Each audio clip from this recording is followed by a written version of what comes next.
Hello అండి అందరికీ welcome to my channel Anusha Guntur పిల్ల. నా పేరు అనుష. ఈరోజు ఈ ఛానల్ ద్వారా నా సెల్ఫ్ ఇంట్రడక్షన్, అలాగే ఈ ఛానల్లో నేను ఏమేమి చూపించాలి అనుకుంటున్నాను అనేది చెప్పబోతున్నాను. సో ఇక నా ఇంట్రడక్షన్ వచ్చేసి, నా పేరు అనుష అండి, ఆల్రెడీ చెప్పున్నాను కదా.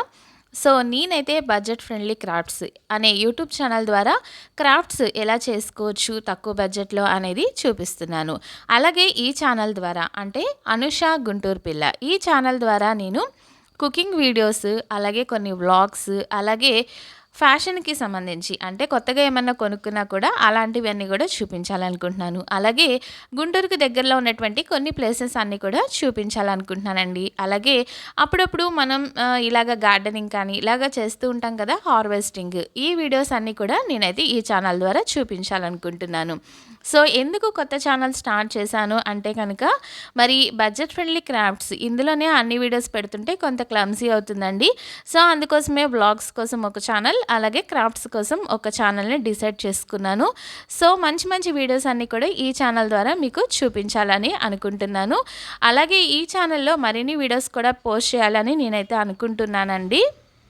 అవి ఏమిటి అంటే కనుక, మోటివేషనల్ స్పీచ్, అలాగే కొన్ని మంచి ఇంట్రెస్టింగ్ స్టోరీస్ కావచ్చు, అలాగే నాకు తెలిసిన లైఫ్ హ్యాక్స్, అంటే మనకి కొన్ని కొన్ని సమస్యలు అయితే ఉంటాయి కదా, సో వాటికి సంబంధించిన సింపుల్ టిప్స్, ఇలాంటివన్నీ కూడా ఈ ఛానల్ ద్వారా నేనైతే మీ అందరికీ కూడా చూపించాలని అనుకుంటున్నాను.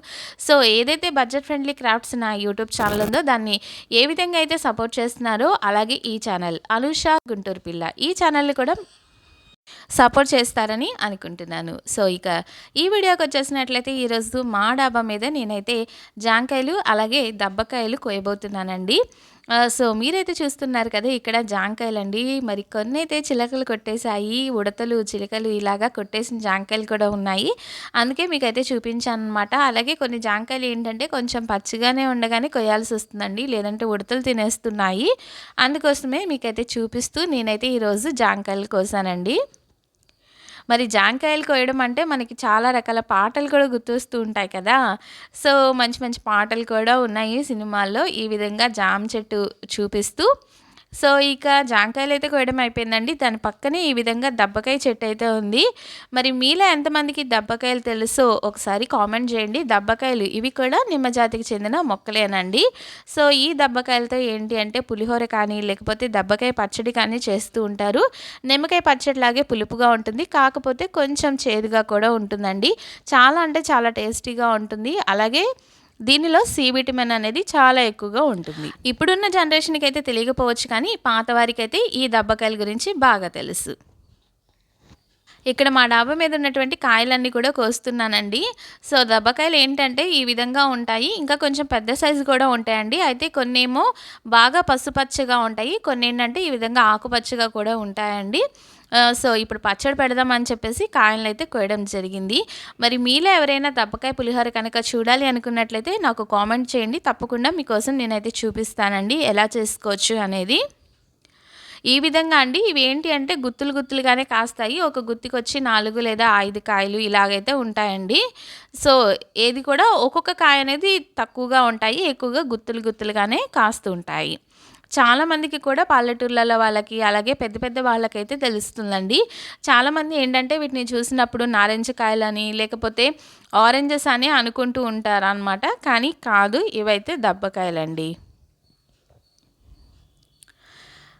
ఈరోజైతే నేను వీటిని హార్వెస్టింగ్ చేయడం మీకు చూపించాలని అనిపించింది, అందుకోసమే చూపిస్తున్నాను.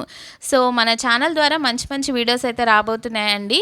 చాలా మంచి వీడియోస్ చేయడానికి నేనైతే ట్రై చేస్తాను. సో ప్రతి ఒక్కరు కూడా ఛానల్ని సబ్స్క్రైబ్ చేసుకోండి. అలాగే మీ ఫ్రెండ్స్ అండ్ ఫ్యామిలీ మెంబర్స్కి తప్పకుండా షేర్ చేయండి.